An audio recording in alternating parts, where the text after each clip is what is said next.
Can you see my screen? Uh, Not yet, sir. Not that. Okay. I'm just Yeah, actually showing. now it's It was presenting, sir. visible. Okay then. Yes, sir. Okay. Thank you. Thank you so much. I just request everyone to just mute your uh, mic. All right. Nice. Very good morning, everyone. So it's a very pleasant day. So new week, first day of the month. I'm glad to meet you all here. So today's topic is going to be about completely about automation and how industry is using this automation. What are the recent trends being used in automation? I'll be discussing with you all about that. So on that, I'll tell you what is the vision of this today's program. So there are multiple things I want to address today.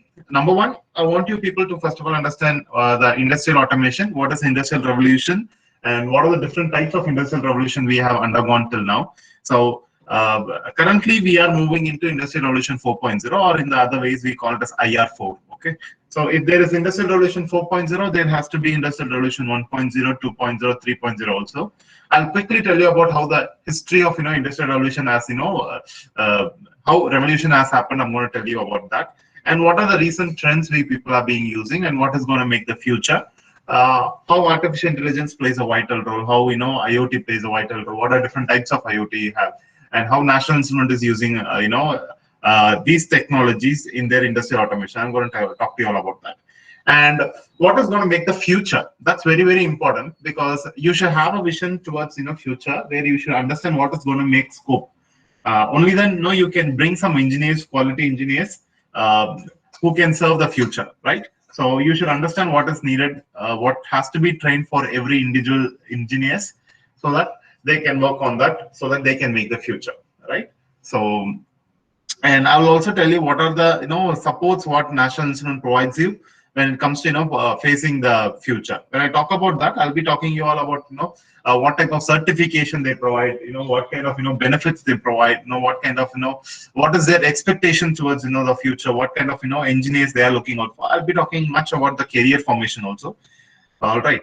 So agenda wise, today's agenda is classified into three types. Okay, section one is industrial revolution. As I told you, I'm going to talk to you all about industrial revolution history, where how industrial automation evolved, right? So I'll be talking about industrial revolution 1.0, 2.0, 3.0, and 4.0, which we currently are going to get into 4.0. So I'll talk about that. So yeah, the second one is going to be about section two is going to be about Internet of Things and artificial intelligence.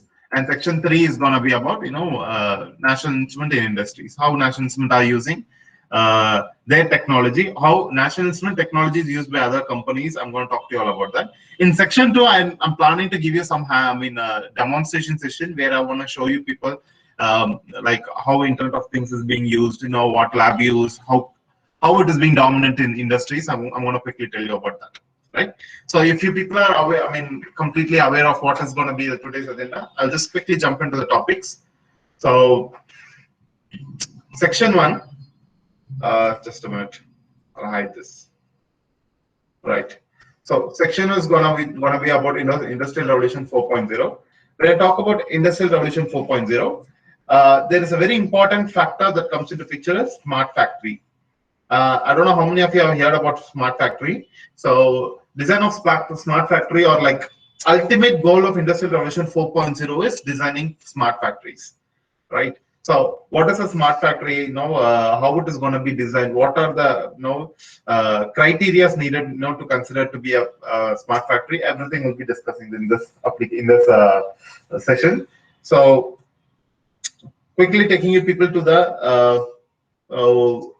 the Industrial Revolution 4.0's history. I'll just start up with Industrial Revolution 1.0. Very late, we people were working on industrial materials, where we are using some automation equipments. So in that case, we were all using steam powered or water powered engines that basically started in the end of 18th century. So Industrial Revolution 1.0 basically marked at the end of 18th century. It was like usage of water or steam power plants, where mechanical machines, where we are using much of items in the manufacturing sector. right? The highlight of Industrial Revolution 1.0 is, design of steam engine locomotive, right? So moving next, Industrial Revolution 2.0 came up, where mass production was coming into picture. When I talk about mass production, the assembly lines, the spare part connections, electricity, basically, telegraph, all these things comes into picture. So where this all started was, in European countries especially, they were using this kind of machineries, like a lot of machineries for slaughterhouse purpose. Like they want to do the food processing. They have some meat. They want to carry the beef meat, the pork meat from one place to another. So what they did is they were using some chained machines that can pull the meat from one place to another, can carry it from one place to another, so that they were able to freeze it whenever they wanted, moving it to whichever place they want. They were just using it. This is how mass production came into picture. Uh, the gentleman named Henry Ford. I think you people have heard about Ford company. The person who just started the company, Henry Ford, moved this principle from food processing unit into the automobile sector, where these kind of assembly lines were used in automotive applications for assembly purpose. All right. So you can see here the salient feature of Industrial Revolution 2.0 was marked at the era of 19th century, and electricity, mass production, assembly line, telegraph, and mobility were the significant features of that. And Henry Ford was the person who was just moving it into the actual production sector, right? And what is the highlight of Industrial Revolution 2.0 was electric locomotive. Even nowadays, you people can see the metro rails or even the locomotive rails which runs on the power lines. You see the power lines. From the power lines, it extracts the the electricity, and then it moves the locomotive engines. So this is a highlight of Industrial Revolution 2.0. Moving next was uh, Industrial Revolution 3.0. I'll just quickly move to that. I have a video to play you. I'll just show you, but I'll just finish this Industrial Revolution 4.0 introduction, and I'll get back there. Okay. So when I talk about Industrial Revolution 3.0, it was all completely happening. It's the same thing. Okay. It is an upgrade of 2.0. So everything, all the assembly things and assembly applications were done by computers, right? What I mean by computers is not exactly computers, the robots which are computerized. So computerized robots like electronic software based applications are coming into picture, and most of the assembly things are happening through robots, right? So the salient feature of Industrial Revolution 3.0 was marked at the year of 70s of 20th century, like 1970s, late 1970s is where computers and robots were coming into picture. So ultimately, it was a partial automation system which was designed using programmable controls and computers. So what I mean by partial is, even nowadays you see when you try to buy washing machines, it is something called a semi-automated, fully automated, correct? So on that part, Industrial Revolution 3.0 was using semi-automated computer systems or like robots. So going further, like in the recent time, like 2005, 2008, I have seen completely automated applications are coming into picture. So before it was started with a partial automation, then it was completely moving into entirely automating, right? So what happens is out of this 3.0, the application, the best application we were able to provide was the machines were able to run a set of application in a set of program sequence without any human intervention. Human intervention is basically called as HMI. Human machine interface is basically called as no human intervention. So what happens is, without humans inputs anywhere in between, right? The starting maybe to take human beings inputs, where like it asks what type of configuration you want, what type of application you want to execute. So in the beginning, it asks you the information. So what happens is the operator comes back to the machine in the early morning. What they do is, the starting of the phase, they call shift phase. Okay, so in the early morning, the shift phase, what they do is they try to select what kind of application has to run today, and what happens is that entire application will happen repeatedly. That particular sequence will happen repeatedly, so the production keeps on running, right? So that without any human intervention. So you don't want anything, everything will be completely automated, right? So I'll quickly show you one such video to you people.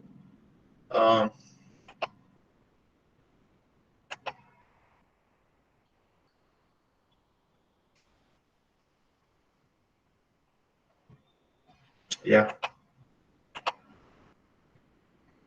I'm just trying to show you how Industrial Revolution 3.0 was used in industries. Let the video start just a minute. So this video is all about pencil sorting. In the manufacturing sector, where hundreds and hundreds of pencils are manufactured in a single day, right? So how to sort those pencils, I'm going to show you this video. This was done with Labio only, National Instrument software named Labio. I'll just show you that, not an issue. But before that, I'll just quickly tell you how this application is going to work. Okay, you people have seen normal pencil, Nataraj pencil you people have seen, right? It looks like red color with black stripes on it, correct? So color pencils of Nataraj, if you've seen, basically red color will be plain red, pink will be plain pink, orange will be plain orange, green will be plain green, right? So there will not be any stripes, so that it is very easy for the children, to easily pick the color, right? So this one, this video which I'm showing you, it is for a company called Hindustan Pencil. So this was an application developed by a company called Soliton, and you can see that at the bottom, www.solitontech.com, right? It was done by a company called Soliton Technologies. So for the customer name, Hindustan Pencils, okay, in the year 2003. It's a very old application. Where I'm going to quickly show you how completely automation was coming into picture. These Hindustan pencils basically use, pencils without any paint. Color pencils will not come with paint. Nataraj pencil, red pencil will have red color paint, green will have green color paint, right? So when it comes to Hindustan pencil, all pencils will have the same wooden texture without any paint. Just think a pencil without a paint, right? What will be the difference? Red pencil will have wooden skin, but red color lead inside. Green pencil will have once again a wooden skin, but a green color lead at the inside, right? So this is how it looks like. So in a hover, they basically manufacture around 100 plus pencils in a hover, right? At the end of the day, if you see, there will be thousands of pencils available. Okay, so ultimately what they have to do is they want to segregate color-wise. Okay, before packing, what they do is they segregate color-wise. Why you have to segregate color-wise? So it is easy for me to pack. One from red, one from green, one from pink, and pack it together, all together. Right? It makes my, package department to do the work very simple. So I'm going to quickly show you how this basically works with automation system.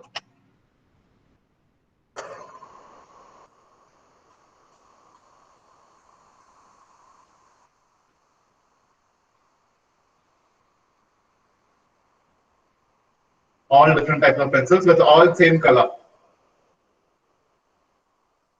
They get automatically arranged on the conveyor belt. Right? They get automatically arranged on the conveyor belt. There is a camera placed to check the lead color. The pencil moves in a fashion that it exposes the lead to the camera. This is the actual speed, okay? There will be an air gun. Okay, I'll tell you what is an air gun. See, you people know, basically spring type air, air valves. Basically, if you've seen in puncture shops or even in petrol bunks where they try to, inflate your tires, that is basically in a spring type, air valves. Where what happens is there will be a spring connected to it. So if the spring is pushed, it opens and it allows a high speed air into your tubes, and it fills your tube, inflates your tube, right? This is how it basically works. This is a digital control solenoid, where what happens is rather than spring, it is a digital control. So when you give a high pulse, for the on time, it leaves the valve open, and for the off time, it leaves the valves closed.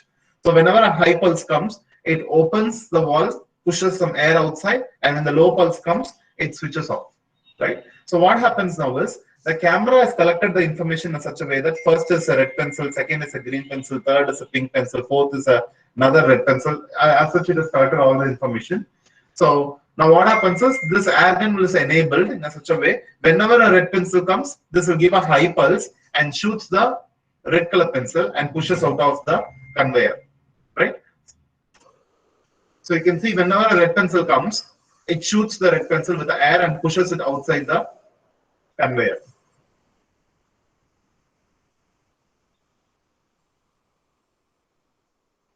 And there are multiple air guns. One air gun will be, concentrating on red pencil. Another one will be concentrating on green. This is set up camera followed by multiple air guns.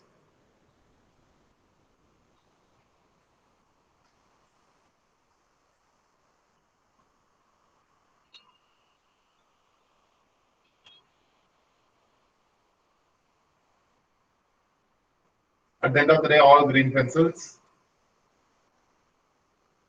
all red pencils. And this is the UI window, the HMI window. So you can see that the person will be only using this application just to select what type of application he wants to run, what color he wants to sort out, what is the pass percentage, what is the fail percentage, when it has to generate and report, because all the information will be carried out to the Excel sheet, right? So all this information will be collected, and he'll be trying to do only those things, right? And once he confirms the configuration and say execute this application, this entire setup will be keep on running this application again and again, right?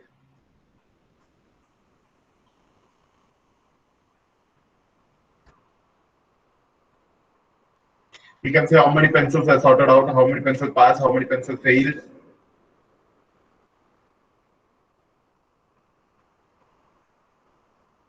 What was the defect configuration? Everything will be made. Right? Good.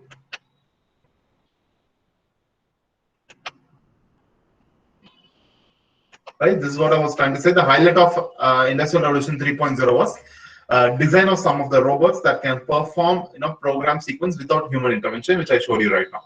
Right? So this was done in the year 2003. That is where it was a peak of Industrial Revolution 3.0. Somewhere around 2000 to 2008, that was a peak of your Industrial Revolution 3.0. So if you people can understand what is 1.0, 2.0, and 3.0, I'm just quickly jumping into Industrial Revolution 4.0. Right? So just a very quick overview of what is the Industrial Revolution 1.0, 2.0, and 3.0. 1.0 was using steam and water power mechanical machines. The highlight of this Industrial Revolution 1.0 was steam power engine. Just a minute.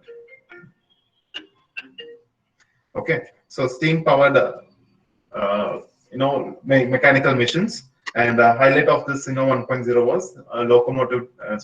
Your steam powered steam powered engines. That is the highlight of 1.0. When it comes to 2.0, it was a mass production coming to picture, where electricity, power, steel, and mass production assembly lines were used.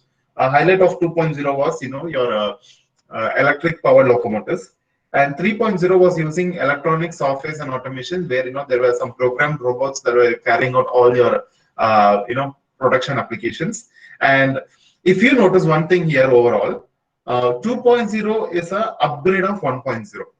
All right, 3.0 is upgrade of 2.0. As said, 4.0 is of course a upgrade of 3.0. Right. So what is the upgrade of 3.0 is? It's a cyber physical system. Industrial Revolution 4.0 is nothing but it's a design of cyber physical system. I'm going to tell you what is a cyber physical system. Ultimately, what is going to happen is 3.0 was using some of the robots and some machines, some of the automated electronic devices were being used, correct? 2.0 is going to make it more efficient by making it more automated or by giving artificial intelligence to it, and also bringing in some of the IoT connections to it. So it's very important to communicate with each other, the machines basically, and there are very much necessity to communicate with each other when it comes to machines. All right. So I'm just quickly going to tell you people what is Industrial Revolution 4.0. So we are currently moving into Industrial Revolution 4.0. We are like stepping into it, right? It's exactly, we are not sure about what is the what are the networking settings we have to configure, what are the proper tools to handle. We don't have all this particular information right now because everybody are trying multiple different ways of doing this.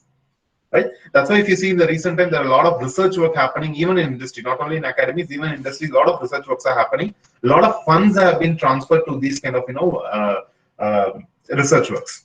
All right. So it's a very early stage for, Industrial Revolution 4.0. But already, if you see, National Instrument have been utilizing it in some levels of IoT and artificial intelligence. I'm going to talk to you all about that. Right.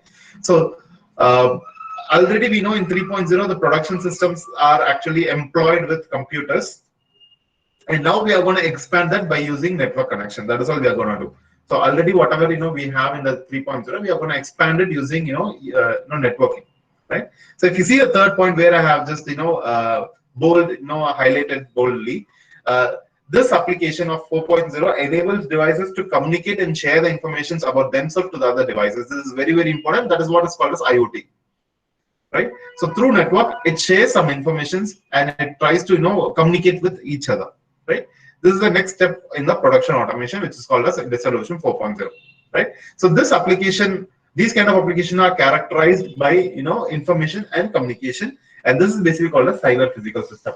So when I talk about physical system, it's nothing but your systems like robots, your electronics, your devices which are automated, right? So those physical systems will be now connected through internet, which is called as cyber system.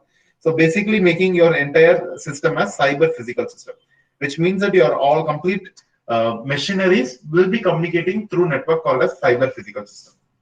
All right. So this is basically, and ultimately, if I talk to you all about how to design your cyber physical system, this is the ultimate goal, right? This is what every industry is now trying to do: how to build a cyber physical system.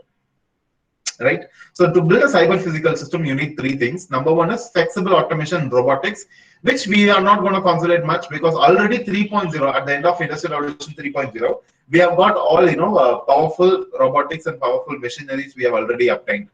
Right at the end of the Industrial Revolution 3.0. Now, what we people have to do is for the flexible robotics which we have designed already, we have to provide connectivity and intelligence. So what is meant by connectivity? Connectivity is like IoT. So connecting it through internet from one place to another, that is basically called as connectivity, right? And what is intelligence? Intelligence, your artificial intelligence, which can be either through machine learning, deep learning, neural network. It can be of anything. All right. So ultimately, what we do is we already have some machines which are like robots and programmed applications. To that, we are going to add connectivity and intelligence. So ultimately, now you can understand if anyone wants to design a smart factory, what they need in a smart factory, they need a cyber physical system. So when I talk about cyber physical system, what do you need? You need robots, which is doing out certain flexible automation, and then you need connectivity, which means IoT, and then you need intelligence, which means that your artificial intelligence. So ultimately, now you can think, what is going to make future basically. And I told you we are basically stepping into it, which means that they're a lot way further, right? Let me say if Industrial Revolution 5.0 was coming up, it's going to come up some days later. 4.0 is going to be, very huge long period. So anybody who has to employ this, right, has to be, understanding what is IoT, how to operate, connectivity, how industry basically works when it comes to networking. They should be knowing all these things, right?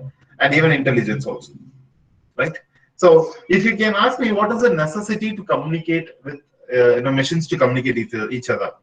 When it comes to industries, smart factories, why the machines should communicate with each other? I'm going to quickly show a video to you for that. I'll tell you, I'll first tell you what is going to happen. They'll be showing you a demo of how industry basically is currently working, right? For example, they are going to show an example of a wooden piece being painted. Wooden piece, it's going to be painted automatically, right? So first of all, what happens is you take a piece and you paint it, right? So what happens is after that painting, you basically dry it through an oven or through any other machines. You're going to dry it. After drying it, you're going to go for an inspection system where they will find out whether the wooden piece is properly painted, yes or no, right? This is what they're going to do. But the problem here is they'll face some issues. At the end of the day, after doing the painting and after drying, in the inspection system, when they come to know that there is a flaw in the application, there is a flaw in the wooden piece, or maybe the paint didn't dry, maybe the inspection system will send it back to the the previous steps again, right? Which is actually it's a burden. Basically, it's a sin because it should have been inspected earlier. So what happens is, before painting, there should be an inspection system to check whether the wooden piece is of good quality, so that should I go for painting or not. Then if it is passing there, it has to get painted. After painting, there should be one more inspection system which will check whether the painting has properly completed.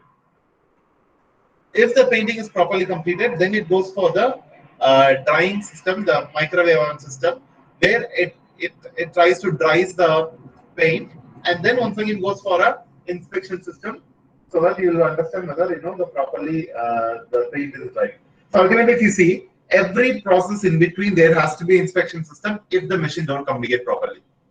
So now, if this all systems, these two systems, basically, your painting system and your drying system can communicate. What happens is uh, you can understand by painting during the painting. If we can install some sensors, some cameras, you'll understand whether the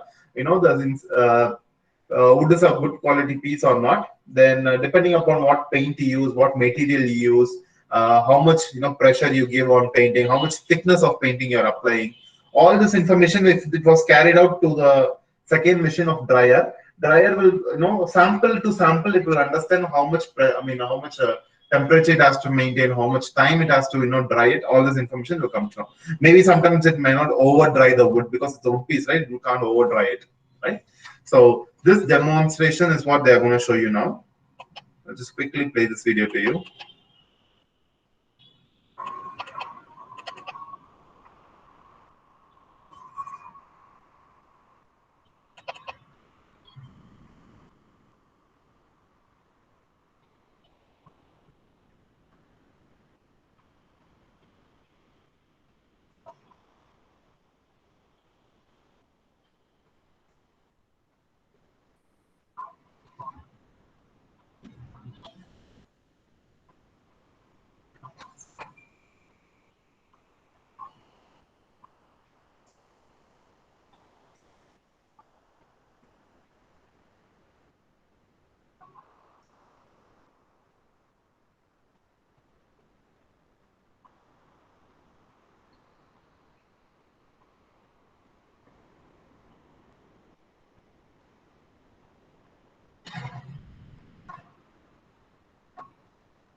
Yeah, this was the problem is, if we come to know that there is an error in the last step in the inspection system, we have to once again undergo the same process again and again. It's a repetitive, iterative process. It becomes into an iterative process, number one, and it's a slow process also, and it consumes more time, right? And it also consumes more capital cost because you're doing the work again and again, right? So to do this, what you have to do is you are supposed to communicate with each other, right?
Yes, if it's all happening in a closed loop system where on a specific sample for the the paint is done for a limited amount of level, and if the oven is knowing it, and if it is gonna even though let me say the painting machine is making some mistakes, the oven can compensate it by understanding what kind of mistake it has made. So in this case, what happens is the inspection system is not at all needed, right? And very importantly, if you notice, since we are using computers, we'll also come to know about the maintenance system. Just watch this video.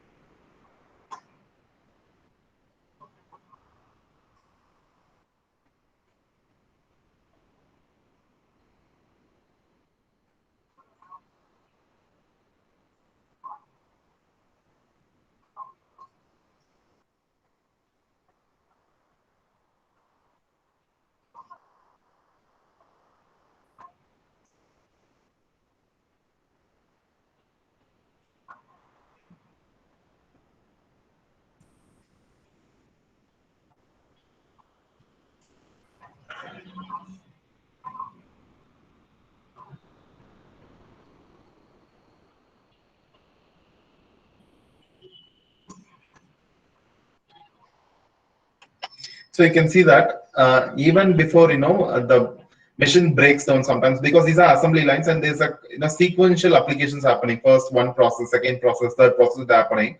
So let me say in between any one of the machine is going to break down, the entire process will shut down. Correct. So now what happens is you can also have because this is the entire machine is communicating to internet, right? So you can also have a look into the the health of the machines. So the machine monitoring is also machine condition monitoring also comes into picture.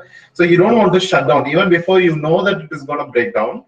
You can replace the excuse me, you can replace the spare parts whatever you need, right?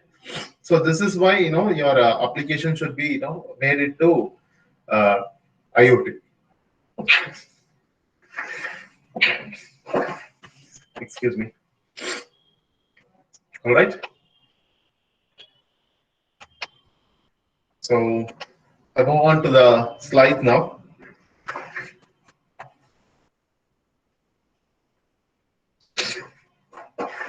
So I'm just quickly going to show you, why industries are preferring National Instrument NI technology. Very quickly, I'll just talk to you about the flexible automation.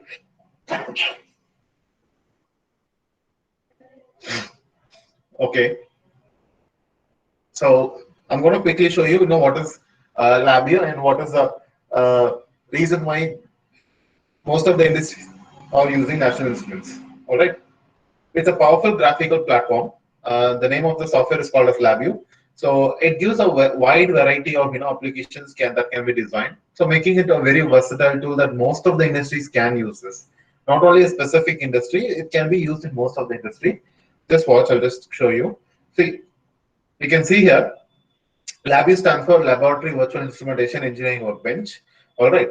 So it can be, used in such a way that it can be used in different form factors. It can be USB type, it can be a PXA type, PCI type, it can be a GPIB connection, or it can be SPI, I2C connection. It can be of different form factors. Number one, as per your application, you can use it wherever you want it. Number two is it also supports embedded system. When I talk about embedded system, your microprocessor, microcontroller, your FPGA, your RT processing, real-time applications, it can be used for that also, right? So it is preferred on Windows-based application or like computer-based application. Not only Windows, it supports Windows, Macintosh, and Linux.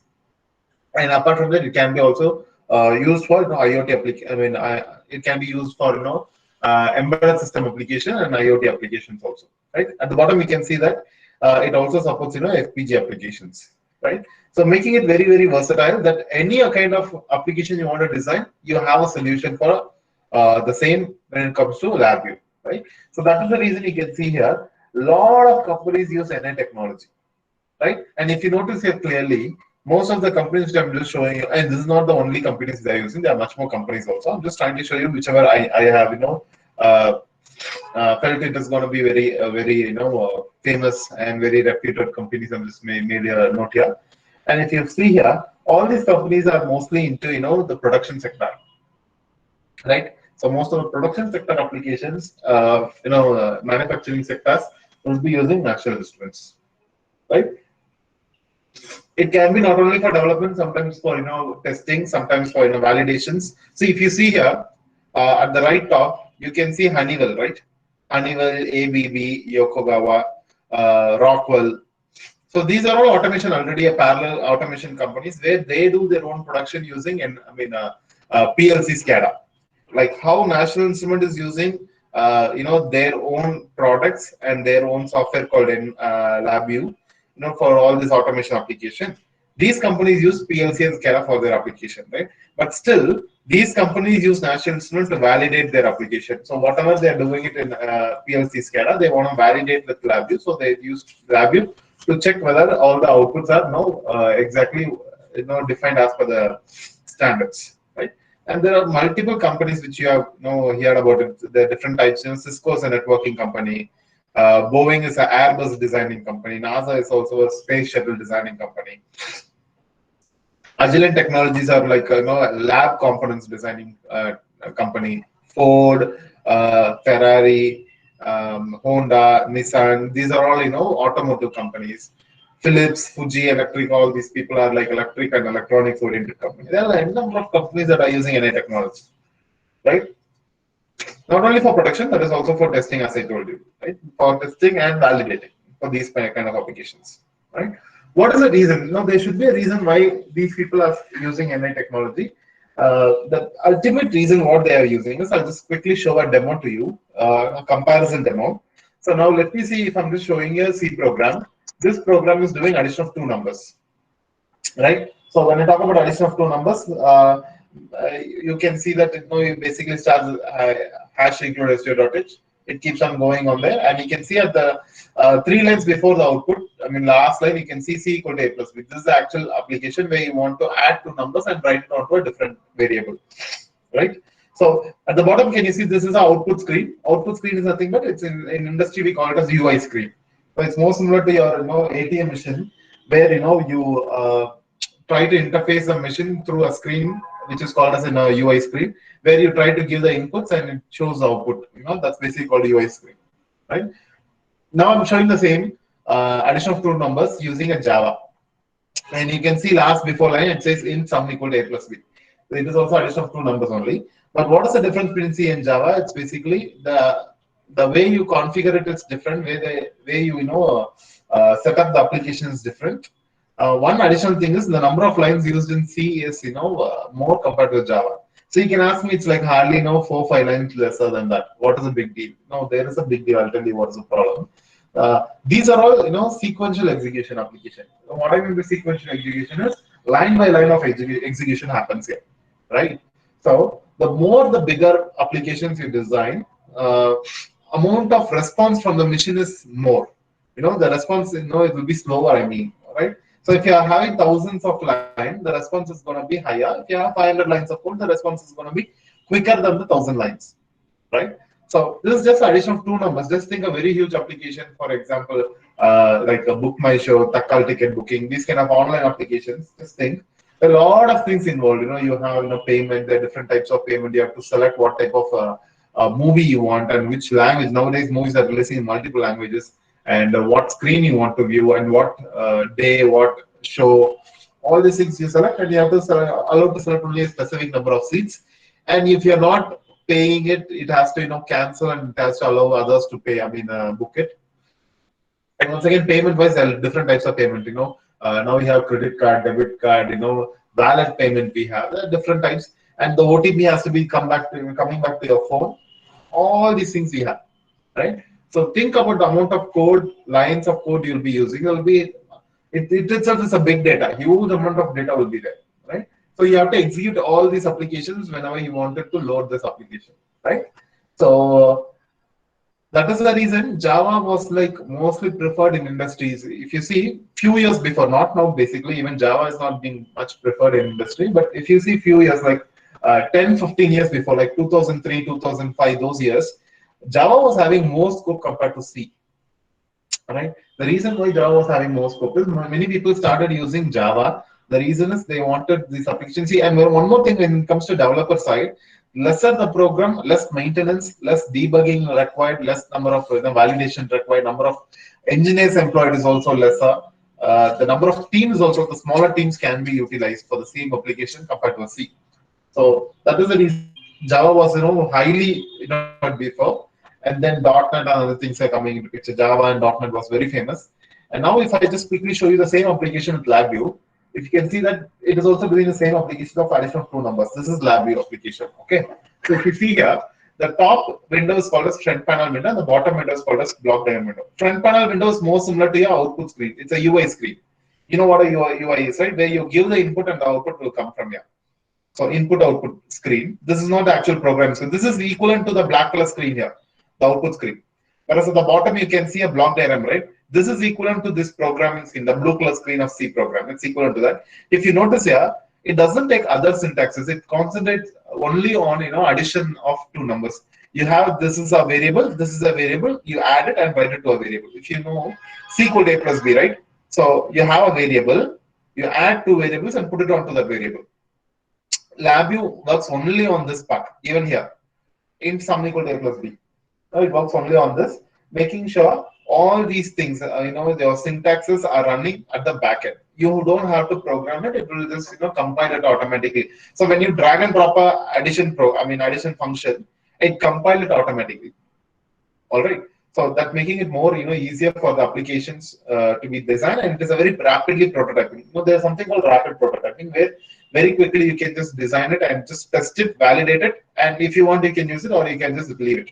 So that's the reason if you see your PLC SCADA applications is being designed using are being designed by ABB and Rockwell Honeywell.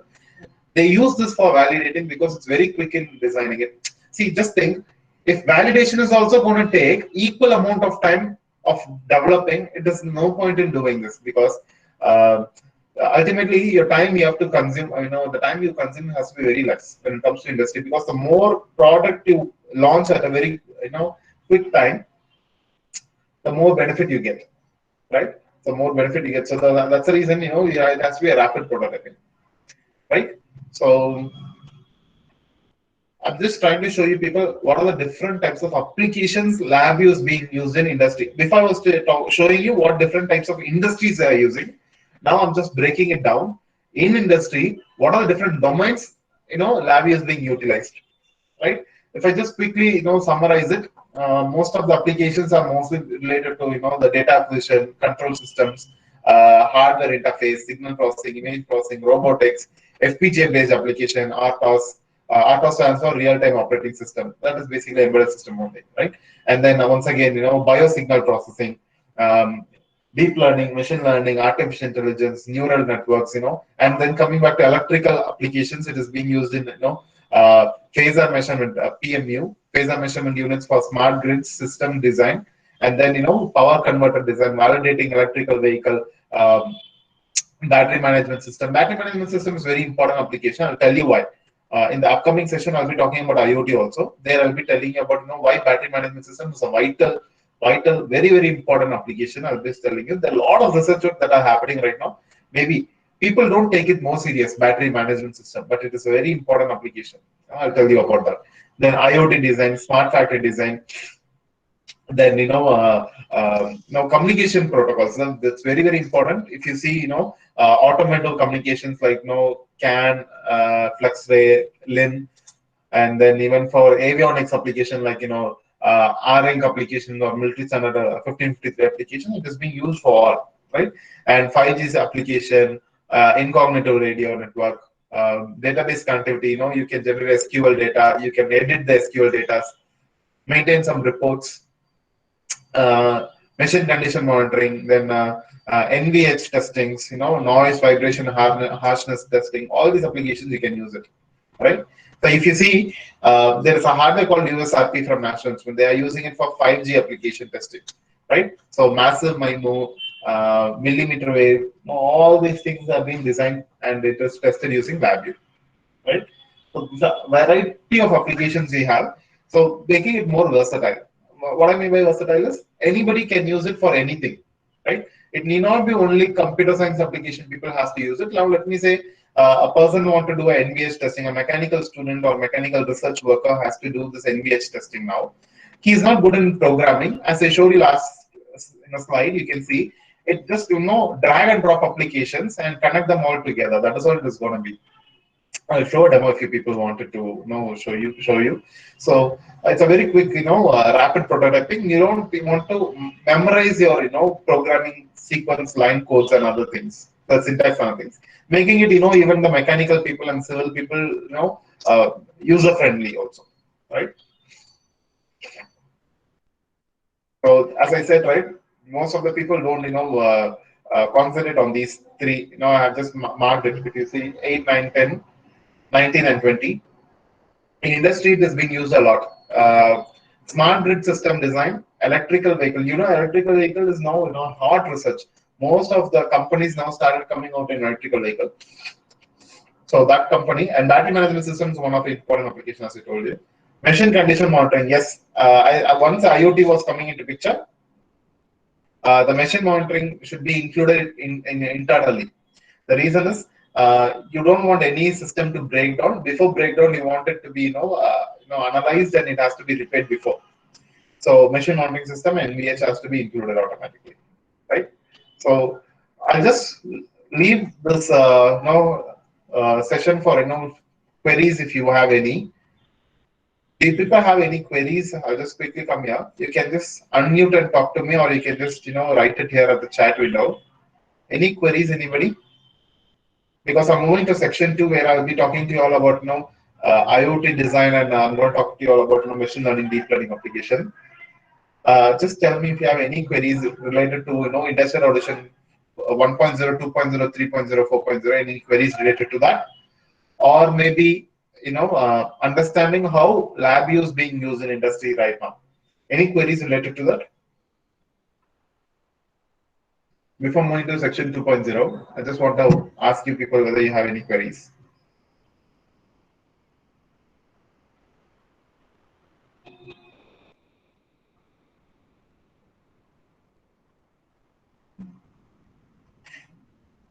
If there is no query, what I'll do is I'll just carry on with the session right now. And if you have any queries in between, just write it here.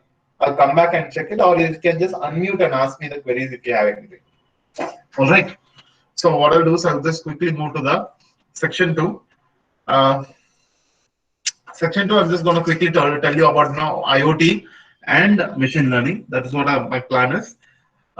Because in industries nowadays, if you see these two technologies are being widely used. That's why I just want to quickly show you people about this, right? So when I talk about IoT, before talking about IoT, I want to tell you about Internet of People. IoT stands for Internet of Things, but I want to show you people about Internet of People.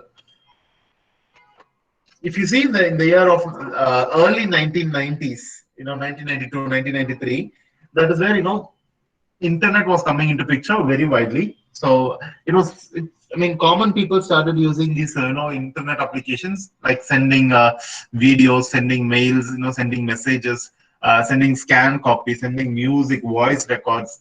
All these things all started from the early 90s, and now if you see, mostly everyone has started using internet. Everyone have a smartphone. Everyone learning their courses right now in the COVID situation also, right? We were all connected through internet, and even if you see this current seminar is also happening through internet only, right? We are streaming through internet. So internet has played a very vital role in our life. We classify as before Christianity, after Christianity, right? I could classify internet as like before internet and after internet, because it has made such a big revolution.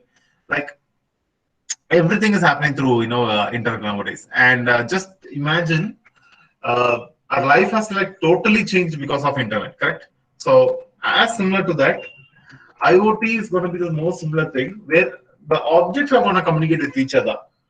It can be phone to your to your computers, or from your home refrigerator to your mobile phone or your headphone, your watch, whatever may be the electronic gadget. It's just they are going to communicate with each other, right?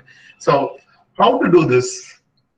So we have all the things. You have your phone charger, you have your mobile mouse, you have, then you have pencil, rubber, everything you have. The non-living things you have, if they have the ability to sense and communicate. Sense is nothing but so it can understand. Basically, why we need the two senses, to have some artificial intelligence, so it can analyze the things, right? So it has to understand the environmental information. For example, for very simple example, if I talk about a pencil, it should know what color it is. It should know how much pencil or pen, for example. It should know how much refill it has. How much lead it has inside. What is the pressure I'm holding it? How much pressure I'm giving it to to write it? All these things it should be knowing it, and it has to communicate. Why it has to communicate? I was telling you before. Once it starts communicating, it makes things very simpler, right? So human beings have a limitation of only 5 senses. There are only 5 senses we have. But when it comes to missions, when it comes to these kind of non-living things, there are n number of sensors they have. N number of sensors they have, making it more uh, often it can be used for any kind of applications, right? So I'll just quickly show you one such example. Your phone, basically, it is a non-living thing, as you know, and it has a lot of sensors in it, right? When I talk about what are the sensors it has GPS sensor. It knows where it is, right? It knows what is the temperature. It knows how what is the light, ambient light. Also, it can understand, because automatic brightness comes into picture, right? And then it knows how I hold it, how close I hold it. It has all this information, right? So and you know that it can communicate to internet, right? This is what I was telling you in the previous slide. A thing which can have the ability to sense and communicate is called as IoT device, right? So a phone is one such example of an IoT device, right? Your smartwatches. Nowadays, if you see, these smartwatches can understand how much you slept, what is your blood pressure. It can also understand what is your how much you slept in the night, how many steps you walked, what is the calories you burnt. It has all this information. It is also called as fitness watch, right? So this is one example. There's also something called as thermostat. This is not very common in our country, in India. But if you see European countries where the temperatures is like very crucial, this is being used there, where it knows how many people are available in a room, how much temperature it has to switch on, how much ACs should be on, what is the fan speed it has to maintain, everything it will become, controlling it. It's more similar to Alexa. I don't know how many of you know Alexa. It is even Alexa is famous, little famous in India, where it controls the entire home appliances, right? Voice control, basically. So I'm going to quickly show you how a IoT device should be designed. So when I talk about IoT device, depending upon what device you're using, what is the application of the device, it should have a number of sensors. It should have a lot of sensors in it. And these sensors should be communicating to the control unit. Only if a control unit comes into picture, artificial intelligence can come, because it has to process these data, correct? So if these data have to be processed, you need a control unit so that it has to, control the information, process the information internally. So when I say there is a sensor, there is a control unit, badly you need a battery. Without battery, it's not going to work, right? I'll tell you what is a problem. See, in the future, whatever you're going to buy, whichever application you're going to buy, whichever product you're going to buy, it is also going to come with, IoT device, inbuilt IoT device. It's going to come, right? So in this case, just think. I was showing you different types of IoT devices right now, right? The phone, your watches, your thermostat. Let me just talk about, this phone. I charge my phone twice a day, right? Morning I just charge once, and obviously in the every whole day it is 4G is on. So what happens is it automatically drains. Around in the evening around 5:30 to 6, I have to charge it once. If not 5:36, around 7 to 7:30, I have to charge it before going to sleep, right? So I think everyone at least charge once, your phone. And nowadays, there are some long-lasting batteries coming into picture, but mostly what happens is, commonly talking about average, we charge once or twice your phone, right? I don't know how many. There are some people who charge. There are some people who use it for games. They charge it anytime it has to be in charging, right? It happens. So just think, in the future, all the devices are going to be with IoT. It needs charge again. Just think how many plug points you want, how many chargers you want. It's going to be a huge task, because in your home there are going to be 10 devices. 100 products. All 100 products need charging. How many power sockets you have? It's very hard to manage. So you have to find out some battery systems where it has to be like your phone remote. You're not a phone remote. I mean your TV remote, right? Where you have two battery cells, AA battery, where you just have to put it on at least 6 to 1 year. It works. So once it is over, you just quickly replace it, right? So your battery system should be in that fashion. But even for a bigger application, your remote is a small application. It is not always working. Only when you need it change, it works. So battery is not much needed. But if you see some applications which is going to be working continuously, like your surveillance cameras and other things, right? So you need to make sure that battery management system coming into picture. That's why a lot of people are doing some research on that. And further, it has to have a communication medium, because only then it can communicate to another device, correct? So this is the basic need. It should have multiple sensors. Then it should have a battery, control unit, and a communication medium to send the data and receive the data. So I showed you that one device how it was working. I'm just showing that collectively multiple devices communicating through internet. So this is where different types of internet comes into picture. That's why I'm just trying to put this slide here. So depending upon the range where a sensor can communicate, basically you can see every device is communicating to internet. From the internet, another device can access those data. This is called as cloud, correct? This internet is basically called as cloud. So every device will put its information into that cloud, and other devices, whenever it needs it, it collects that information of the other device and it tries to do some process accordingly. This is how basically IoT devices works. IoT concept itself, this is how it works, right? So this cloud, depending upon this ability of this cloud, especially the range, it is classified into 3 types. One is personal IoT, commercial IoT, and IIoT, industrial IoT, right? So there are 3 types: commercial IoT, personal IoT, and industrial IoT, right? So what is a personal IoT? It basically works with Bluetooth range.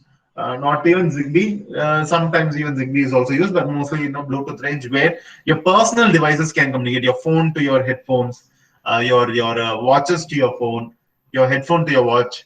Nowadays, if in England, London, there is a company called Levi's, shirt designing company, denim design company. They have come up with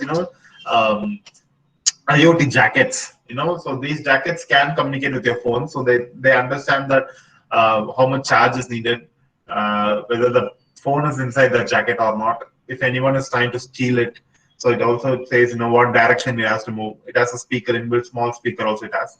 So the denim jacket, they are bringing up with IoT device. So all these things can communicate. This is called personal IoT. And then comes commercial IoT, which uses Wi-Fi commercially. So when I talk about Wi-Fi, the range will be maximum 1 building or 1 floor of a building, right? So or may maximum it can go is one building size. So within one office area or within a home area, in your home, if you see, to communicate all the devices within your home, you can use this Wi-Fi concept. That is called as commercial IoT. Then comes industrial IoT, where the informations are moved from one place to another, which is very far, from one country to another, one continent to another continent. You know, that kind of communication if you want to do, then you need WAN network, wide area network. Right now in India, if you see, WAN network is not very famously used. You know, they were talking about smart cities where it is going to have completely connected networks, but right now I don't see any WAN system being designed properly. But you can push it into the HTTP, and we can push it into the actual network, and from network you can access from one place to another, right? So right now we people are using, for IoT, we are using Internet of People only, right? Your HTTP is like where we communicate with each other, like your mails you're sending, you're browsing something. Those things happen through HTTP protocols, right? So currently we don't have proper standard set for your IoT. So we are still using the network what human beings are using. In the future, we'll find out alternative. There are some alternatives used in Europe countries, like something called Sigma. There's something called LoRaWAN.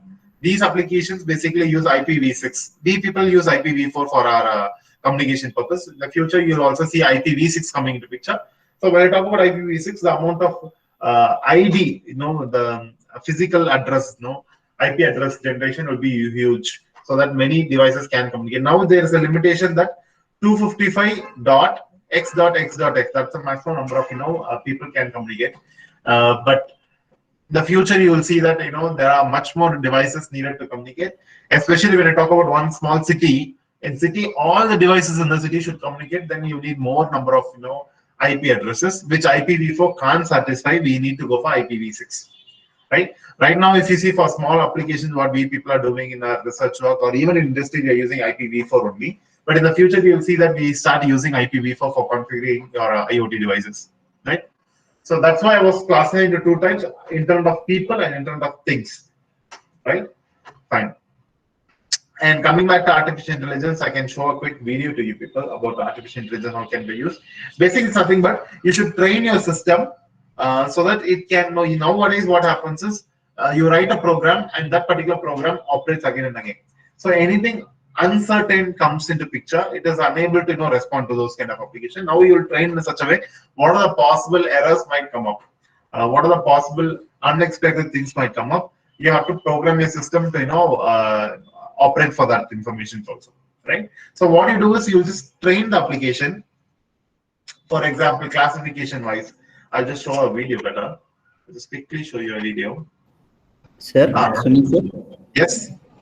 Sir, another 5 minutes, sir, for this session. Yeah, I'll just finish in 5 minutes. Session. Yeah, it will finish in 5 minutes. Sure. Okay, sir. Okay, sir.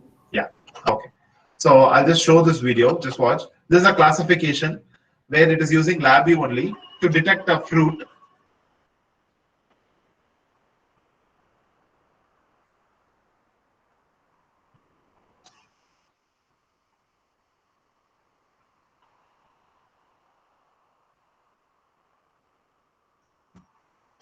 You can see there is a score coming up.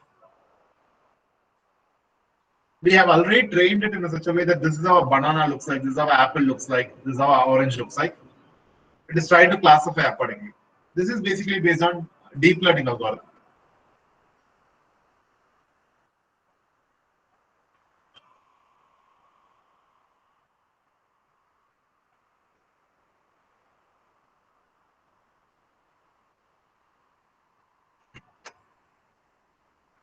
So based on the score, 1 means 100%.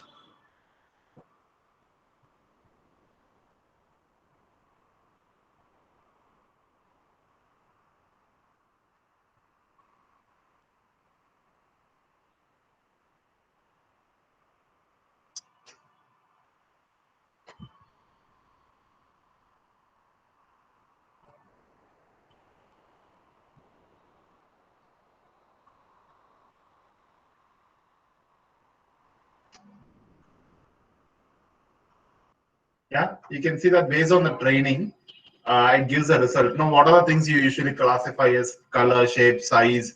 There are multiple factors you have. The more amount of data sets you train. Data set is nothing but the information what you feed to the machine is basically called a data set. So the more amount of data set you can provide, the more accurate result you'll be able to get. The much more training you have to do, right? So with this, what I'll do is I'll just move to the section 3 to you people. The last section, I'll just quickly tell you about this. How industries, NIs be used in industries. As I told you, the n number of industries that are using NI technology, right? So National Instrument in the upcoming years, in the down the line of like in the entire century, they have a plan for 100 years from here, right? So they are planning to concentrate on very few domains. Before they were concentrating on all the domains. Now they're planning to concentrate on only few domains because they feel like the potential of engineering falls under these categories basically. Okay, so semiconductors and electronics, which means that robotics and other things comes into picture. Automotive, like electrical vehicle, battery management system, as I told you, those things comes into picture. Aerospace, defense and government, yeah, this is what we people are basically working on. BI solution also is working in. A lot of applications of testing, defense and other things comes into picture. Wireless, 5G research, cognitive radio, those things comes into picture. Energy, when I talk about energy, the power grids, power converters, renewable energy design, all those things comes into picture. And last, academics and research. When I talk about academics and research, it's like, what are the futures going? It keeps on monitoring what are the new technologies will come up, whether there is any change in the technologies needed. So those things, right? So this is what is going to be the future of National Instrument. And if you talk about National Instrument, when it comes to career formation, there are two different categories National Instrument basically hold. One is development sector, one is testing sector. So if you see on the left hand side of your screen, there is a yellow color, pyramid I have just mentioned, that is basically for development sector. And on the right side, you can see a green color pyramid, which is basically your testing sector, right?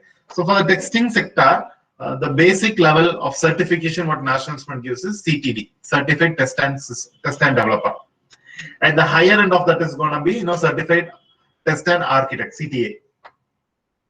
Same as such for LabVIEW, that is for test, and the software we use for testing is basically called TestStand. Okay, and for developing, we use a software called as LabVIEW. The basic first level of entry level of certification from National Instrument is Certified LabVIEW Associate Developer, CLAD. Okay, and the next level is Certified LabVIEW Developer, CLD. And the third level is going to be Certified LabVIEW Architect. And parallelly, one more thing is called as Certified LabVIEW System Developer, Certified LabVIEW Embedded System Developer. Sorry, right? So CLAD, Certified LabVIEW Associate Developer, CLD is Certified LabVIEW Developer, CLA is Certified LabVIEW Architect, CLED is Certified LabVIEW Embedded System Developer. Right? So and apart from that, once you are expert in all these things, you are able to teach people. It's called Certified Professional Instructor.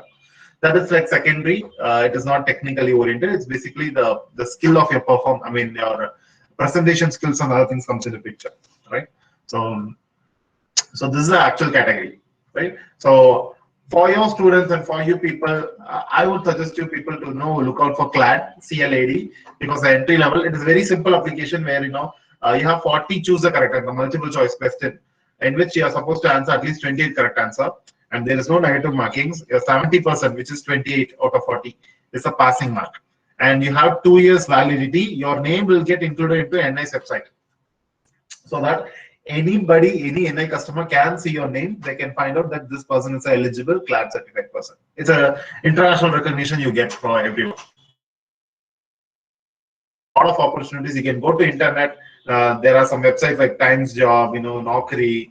Or go to NI National Instrument website itself and see what are the alliance partners of National Instruments you have in India, in other countries also. And their websites are visible there. You can go to their websites and see what type of jobs they provide, what types of applications they design. That makes sure that you people can understand what industries are doing, what kind of applications what industries are doing. And I think your college is basically working on your CLAD certificates also. I've seen some of the CLAD certificate students from Nagarjuna College, correct? So Just start, getting some jobs, then start doing some projects, start doing some research works. That is all you need. The more you work, the more chances you people can get placed, right? So that is all from me, and I just leave this dias open for for queries. If there's any queries, just post to me. Um, and I was just late today. I'm really sorry about that because I was just held up in something else. Any queries, anyone? You can just write it down here. So, any queries? If there is no queries, you can just post it. I'll just be here for 5 more minutes. No, not issue. Uh, and thank you so much for a wonderful session. If there is no queries, I can just wind up my session right now. And I hope this is more useful. And I want you people to take it forward for your career. Not only yours, your students. I'm really glad to meet the faculties because if this session was given to students, I know this knowledge is going to be constrained only for the participants of 100 people or like 50 people.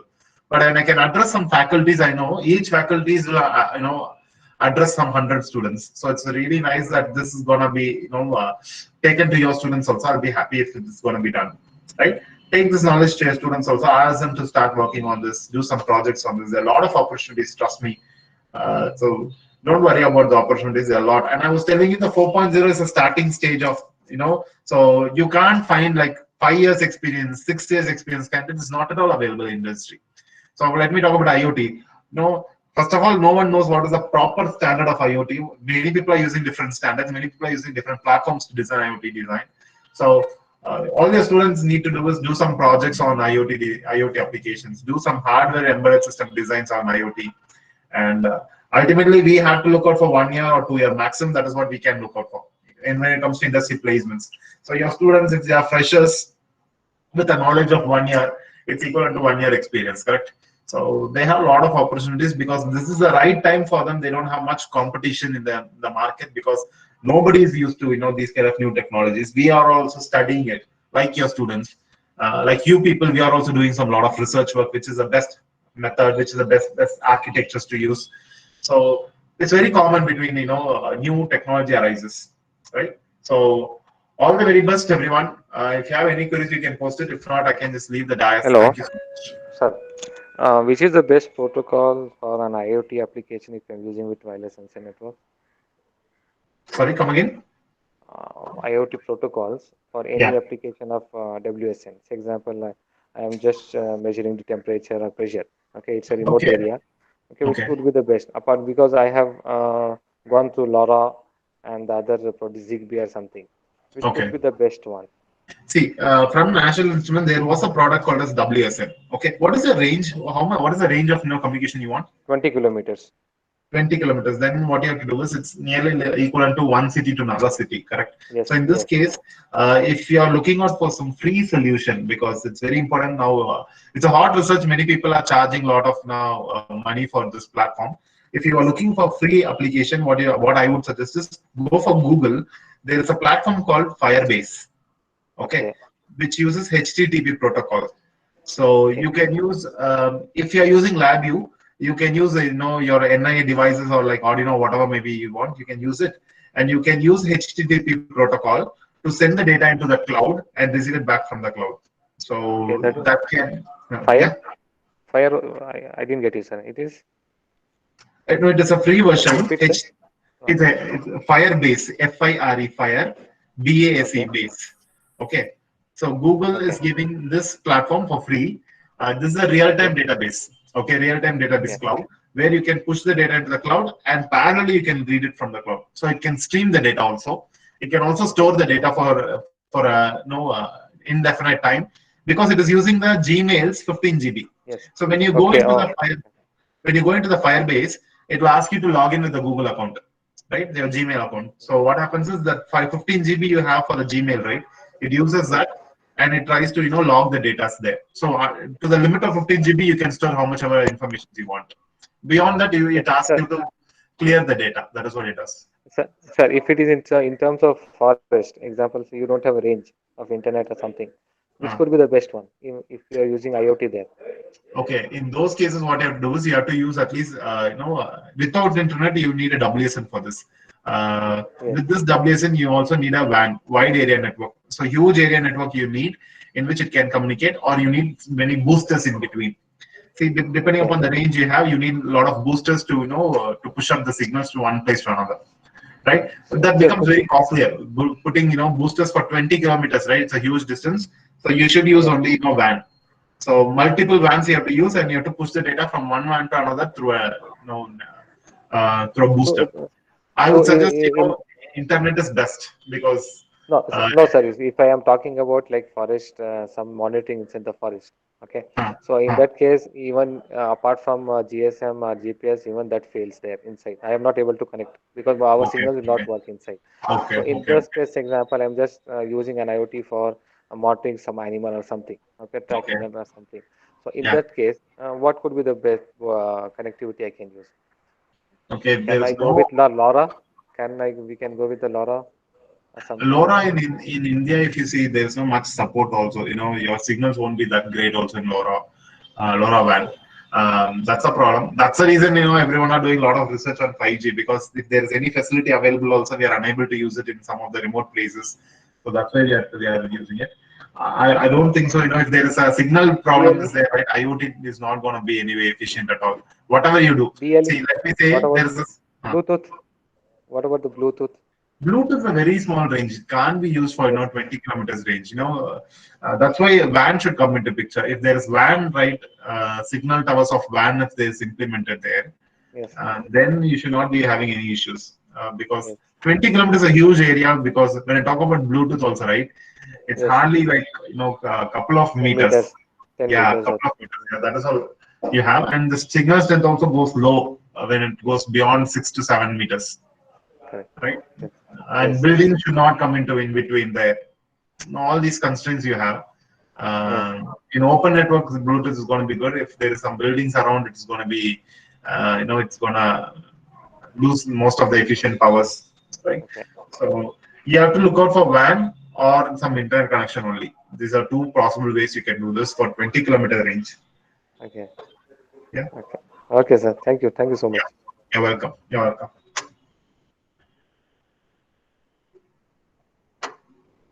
And thank you all. If you have any queries, just post it here. If not, like 5-10 minutes, I'll just leave this call. Okay. Thank you so much.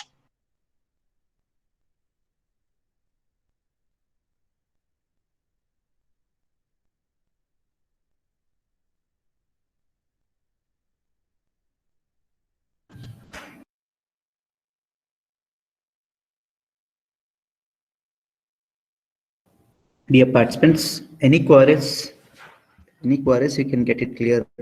Sir is available.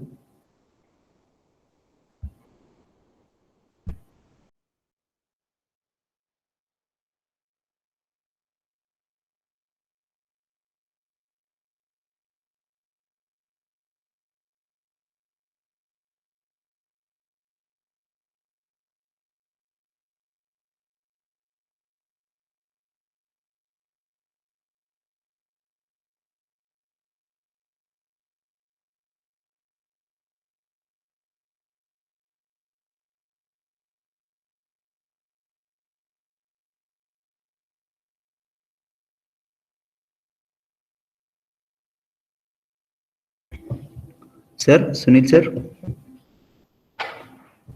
Yeah. Yes, I think there are no doubts, sir. So we'll conclude, sir. Yeah, sure. We can conclude. Yes, sir. It's a very good presentation, sir. Thank you for your time. Thank you. Thank you so much. Thank you, sir. So I'll end this session, sir. Yeah, sure. You can end the session. Thank you. Thank you, sir.